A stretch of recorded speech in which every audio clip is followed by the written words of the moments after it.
Hey guys, what's up, Sweet Thomas? Today we're back here with Game Theory, and today, well, we're headed for another, well, psychological horror, because we got the most disturbing game since Petscop, Lacey Games.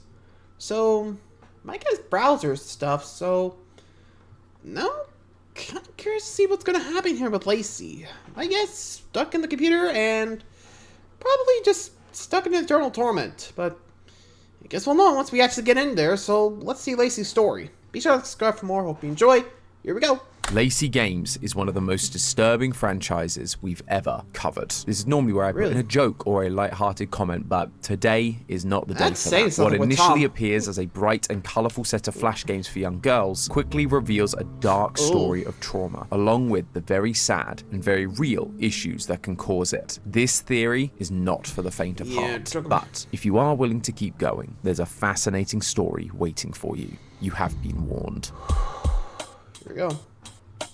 Hello Internet! Welcome to Game Theory, the show that really misses good old-fashioned flash games. Nothing can scratch that nostalgic itch quite like going back through Newgrounds and finding that game you used to play almost 20 years ago. But clearly I'm not the only one feeling nostalgic for this era of gaming, because recently a new YouTube series has popped up from the YouTuber Ghost Tundra about an old flash series that no one has heard of, Lacey Games. The reason no one has heard of it? Well, because it never really existed. Yeah, this is a Petscop situation. Where we follow the Let's Plays of a user as they document an old series of flash games from their childhood. Except, these aren't real games. Despite what you may have seen YouTubers playing online, the only true versions that exist are on Ghost Tundra's channel as part of this series. Why are we talking about a YouTube series here on Game Theory rather than Film Theory? Maybe if Lee wasn't so busy stealing my stuff, then I wouldn't have to steal this from him. Oh, what's that? I couldn't hear you over all these great video game movies. God damn it. This series is also about games, whether they're real or not, so it does feel like it fits here on Game Theory. Though, as you can probably guess, not all is as it seems. Initially, it's just a series of simulator games that would belong on any Flash website, things like dress-up sims, cooking sims, pet grooming sims, and makeup sims. But when the videos uploaded digs around the Lacey Games site, they discover some disturbing secrets hidden within these seemingly innocent games. Creepy characters hiding in darkness, cryptic messages flashing between frames, and disturbing visuals of Lacey taking her own life. What the heck is going on with this game designed for kids? Is this some weird demonic spirit possessing the game? Or a video game character come to life? No. In fact, the weirdest part of all of this is exactly how the developer intended these games to be. They made these games as a warning. So let's turn our clocks back to 2009, theorists, because we are going to piece together all the hidden clues to figure out what the heck is happening inside Lacey Games, and whether there is anything we can do to save both Lacey and its developer. The series begins with the game Lacey's Wardrobe, which starts as a wholesome dress-up sim where the player prepares Lacey for her cute date, trying on different combinations of tops and shoes. Honestly, I'm kinda digging these looks. They're the perfect level of 2000s adorable. Though it doesn't take long for these things to take an unsettling turn. As the player completes outfits for Lacey, a figure stalking her in the distance gets closer and closer and closer. He leaves threatening voicemails, sends her gory presents, and ultimately gets hold of her. Now, normally at this point, you'd expect that the character is trapped in a basement somewhere and that you have to escape or something, but not Lacey. The results here are much darker. Here, she is dismembered and then eaten. Yeah, I told you the series was dark. And if that was too much for you, it's only gonna get worse from here. So, this... Jeez, worse than dismemberment and just being eaten? What the hell happened to these guys? Or girls, you know what I mean. Jesus Christ. I feel like we're gonna be on for a rough ride, aren't we? Oh boy, let's see what else. Is your final warning. After this point, we are going to be getting into some very real and very disturbing stuff. I urge you to proceed with caution. There is no shame in backing out now. But if you have chosen to stay, let's move on to the next installment, Lacey's Diner. This is a game about Lacey running a restaurant. Normally, everything is fine. You just put the ingredients into a bowl and serve your creations to your customers. But the video's poster informs us that there's a secret ending. And in it, Lacey's business begins ingredients to fail. She does not handle this career failure well and ends up creating the most advertiser-unfriendly recipes you could imagine, using ingredients like cockroaches, broken glass, cigarette butts. Not exactly what you'd expect from a kid's game. However, during this segment, it becomes clear that the business failing isn't actually the root of this psychological break. It comes from her past trauma. We get several flash frames of disturbing poetry, with one of the less graphic lines reading, "When he looked down, he saw my little bruised cheeks smiling back at him, the exact size of his sweaty palms." The rest of the lines aren't strictly safe for YouTube, but that first line gives us all we really need to know. Lacey was being abused. Each unsavory ingredient Lacey puts into her final meal ties into what she went through. The cockroaches that lined her ceiling, the broken glass she was hurt with, and a bag of drugs that she was forced to take. All of this is telling us about Lacey's backstory. She was traumatized by those experiences, and now every wrong ingredient, every small setback, every mistake, they bring all of that trauma back to the surface, causing the games to literally fall apart at the seams and reveal the broken little girl that lies beneath. This then continues in the third installment, Lacey's Pet Shop. As usual, it starts out like a classic kids game where Lacey grooms pets, washing them, cutting their hair, but the requests get more and more extreme, asking her to stretch out their necks or cut off their limbs. After she causes too many atrocities, it devolves even further into a nightmarish point-and-click adventure game, and it's here where we learn the truth about Lacey's abuse. As you go through this new section, text appears in the bottom right corner that says, "Uncle, have you seen Puddles anywhere? I can't find her." And she goes on to say, "Stop laughing." Later on, we discover that Puddles was Lacey's dog, but only as she mourns for the death of her sweet little angel. It seems pretty clear that her uncle was laughing because he knew exactly where Puddles was. He was the one who killed Puddles. She follows this up later with another poem. Quote, "For years he was barking up the wrong tree, worried about his sins becoming too visible on my skin." For this poem to immediately follow the lamenting of her dog, the one her uncle killed, suggests that wasn't all that he was responsible for. He was also responsible for her horrid living conditions, her pain, and her suffering. He was Lacey's abuser. It is at this point, however, that we begin to see something shift. While she mourns her dog, she defiantly states, "You can hurt me all you like, but weren't allowed to take it away from me. I will let you rot." Her dog being killed was the final straw, causing something to snap inside Lacey. And when she enters the next room, she tells us this: "And when he turned his back, I was the dog that bit his neck." Then, suddenly, she wakes up back in the world of sunshine and rainbows. It was all just a nightmare, except there's a corpse peering out from under her bed. Lacey finally stood up and, well, the uncle. You can definitely see the guilt starting to eat away at her until, well, as we saw earlier, my guess is that abuse does not leave her easily. Which is true with abuse stories. There are triggers that will just bring it back up to the surface, like we saw in the Diner Dean game. So yeah, I'm starting to see where the disturbing's coming into play, but anyway, let's see what else happens now that the uncle is done. Finally took revenge on the man who caused her so much pain, killing him in a burst of rage, leaving his corpse to rot beneath her. However, at the end of this video, there's one final detail that changes everything we've seen so far. At the beginning and end of the video, we hear audio recordings from a character called Grace Assot. She is one of the founders of LaceyGames.com. But during her final recording, we hear her say this: "I only then realized the other co-founder, Rocio, was hiding a lot of things from me." Now, if you've not been going through this series frame by frame like I have, that likely doesn't mean anything to you. But we saw this name appear during Lacey's Diner. In the disturbing ingredients section, once you place the drugs into the mixing bowl, the game cuts to an image of a drug fact sheet. On it is Rocio's name. In the next video, titled The Disturbing Rabbit Hole of LaceyGames.com, we hear an interview between Grace and a new character, Charlie, the person who has been uploading these Let's Plays. Grace informs us that while she was in charge of managing the website, Rocio was the game's designer and was responsible for inserting all the concerning content. Her inserting her own name like this on something so so realistic and horrifying can only really mean one thing. The poem of abuse, these ingredients, these aren't from Lacey's backstory.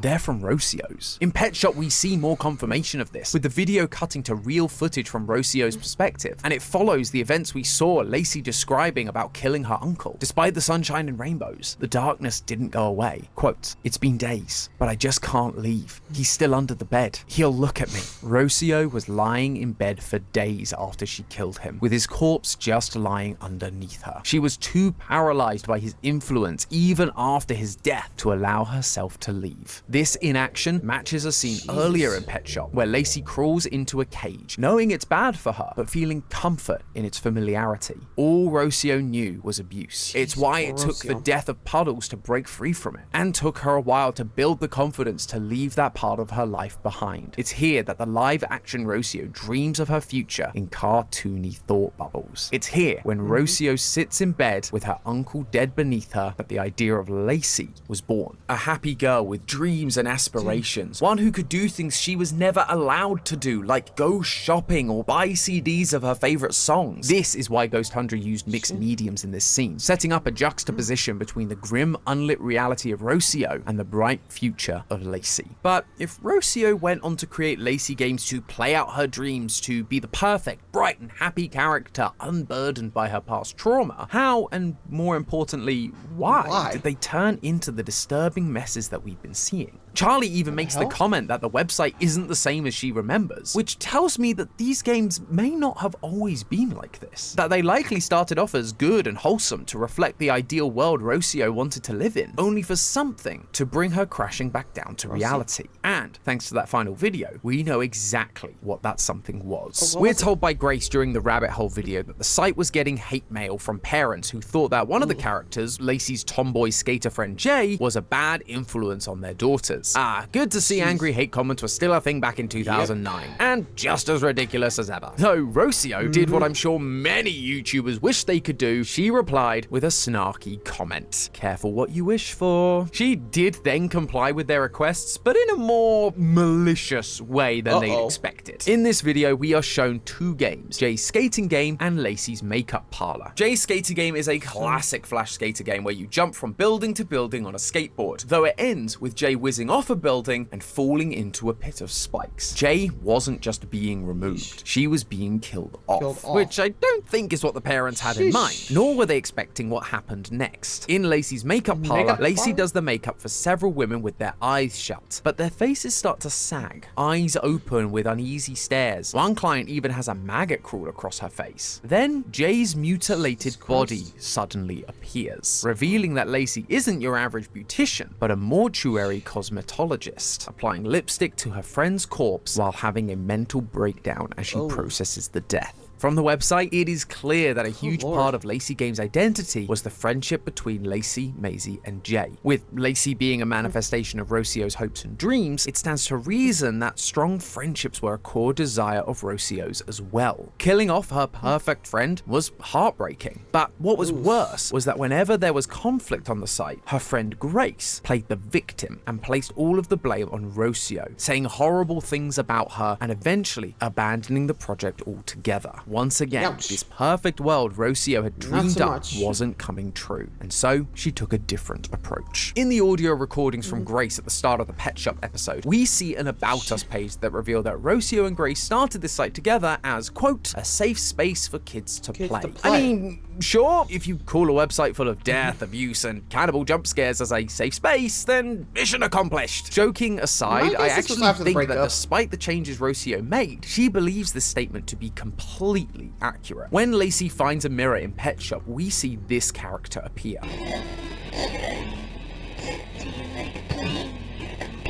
The mirror shows this as a reflection of Lacey, the real Lacey, Rocio, and she's breaking the fourth wall, speaking directly to the children playing her game. She goes on to say, I made lots of games for you, but with none of those lies. This isn't the first time lies has been mentioned in the series either. During Lacey's diner, one of the many flash frames reveals a poem like you'd expect, although this one isn't about her uncle. Instead it reads, they used to teach kids such perverse little bizarre lies that they passed as truth. That is a bit of a mysterious statement. However, within the context of Lacey's diner, it makes perfect sense. To get this poem, Charlie had to go down the hidden bad route, which leads to Lacey's business failing. The themes of this bad ending are all about the weight of failure and the inability to handle the pressure required to succeed. Contrast this with the good ending, or any traditional children's media for that matter. They don't have realistic depictions of failure. Is your dream to run a successful diner? Well, your dreams are achievable with a few easy clicks of a mouse. Charlie even notes that to unlock this hidden ending, you have to run down a timer that's longer than anyone would need for this simple task. The threat of failure is more of a vague illusion to make a child's inevitable victory all the more sweeter. This is what Rocio meant about Lacey Games being a safe space. The lies Rocio is taking issue with here are the sugar-coated messages children are told. Morals that say life is easy if you follow your dreams, that good people prevail, and that everything will be okay in the end. These are the lies she was taught growing up. But reality proved it all to be false, and so she wouldn't sugarcoat things. She would tell it like it is in order to protect other little girls from going through what she did. Jay's skating game is about how recklessness can spin out of control and lead to fatality. Pet Shop is about the fragile morality of pets and how it's selfish to treat them as accessories. Makeup Parlor is about the expectation for women to look attractive no matter what their struggles. And Wardrobe is about how dangerous men will prey on girls no matter what they wear. In Rocio's mind, she was keeping the kids safe. It's just that her methods for safety aren't the same as yours or mine. They're twisted to extremes by her own tragic experiences, causing everyone around her to run away in fear. To the point that when Charlie mentions Rocio has been missing since 2010 and that they need to find her, Grace responds with,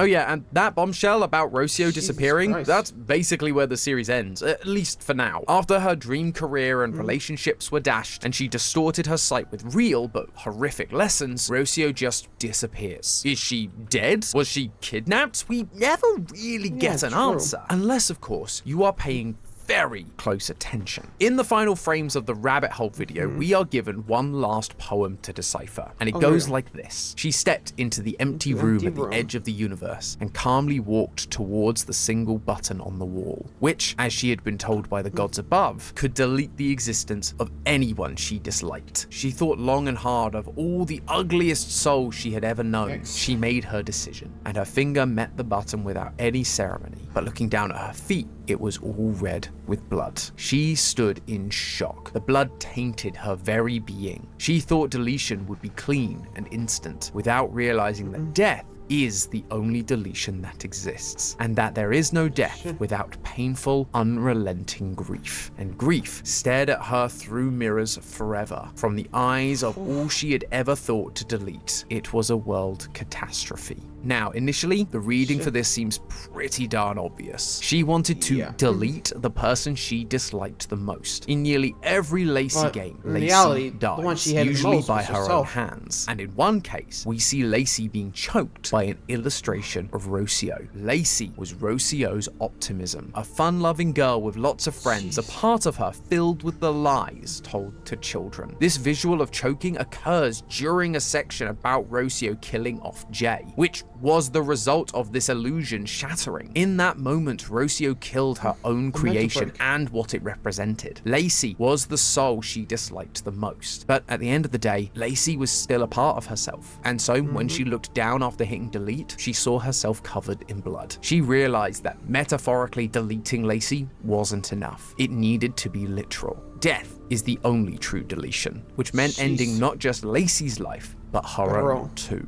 However, while that would be a suitably sad ending for a series like this, something didn't feel right to me. If Rocio had died in 2010, I feel like her body would have been found, right? And with the site being as popular and as controversial as it was, that would have been a big story, or at least being easy to find with a quick Google search. For her to still be missing and her disappearance to be considered a mystery feels like the answer can't be that straightforward. Maybe that's just the FNAF brain rot talking. But as I went frame by frame through each video, there was a detail that stood out to me. In the video, Lacey's Diner, we see this final frame. It depicts a real person wrapped in some kind of cord or wire with the caption, "I'm in heaven." This is Rocio, and while the use of heaven might make you think of peace and the afterlife, like someone might believe they'd find if they unalive themselves, the fact she's able to write this seems to imply that she's somehow somehow still present to tell us this, that her heaven isn't the heaven we might expect. The wires tying her up are also an interesting choice. They actually repeat several times throughout the series. In Pet Shop, we see these wires tethering her to the ceiling. The images are obviously super distorted, but the way those cables are hanging from the ceiling and are clearly coiled, they remind me of computer or internet cables from my old media company days. Then, in Rabbit Hole, we see several flashes of Rocio tangled in those same wires. Except this time, there's a circuit board thrown into the mix. Is this telling us that Rocio somehow connected herself to the computer? That her afterlife is inside Lacey Games? I know, it sounds far-fetched. Why would this game grounded in gritty, disturbing realism suddenly take a supernatural turn? Believe me, I get it, but hear me out. Right at the end of Pet Shop, Grace mentions that Rocio is likely dead. But when she does, we suddenly see a face appear in the screen with the word hello. This feels like Rocio showing us she isn't dead, but alive and able to respond to things said about her. We see the same thing play out in the Rabbit Hole video. In it, there's a moment where the screen cuts to a bunch of eyeballs looking around. Then the video of Charlie and Grace pops back up, only this time it's inverted. Like it's from the reverse point of view, like someone within the computer looking out. As Grace speaks and drops her not very friend-like opinions about Rocio, the screen once again begins to glitch out. It's reacting to what she's saying. Blood appears on the video window and the same face appears. Rocio is watching everything from inside the games. That's why no one has been able to find her for 14 years. She's stuck somewhere no one can reach her. Deleting herself didn't mean ending her life, just ending her existence in the physical world. And now she is inside her own creation. But hope is not lost for Rocio. When Lacey first enters the digital nightmare space in Pet Shop, she's confronted by Skelecat. Skelecat's whole thing is that she's a rude gatekeeper, saying, "I've been hurt, so I will hurt others." This is exactly how Rocio has operated throughout the series. She was hurt by angry parents, by her friend Grace, and so she went on to hurt other people.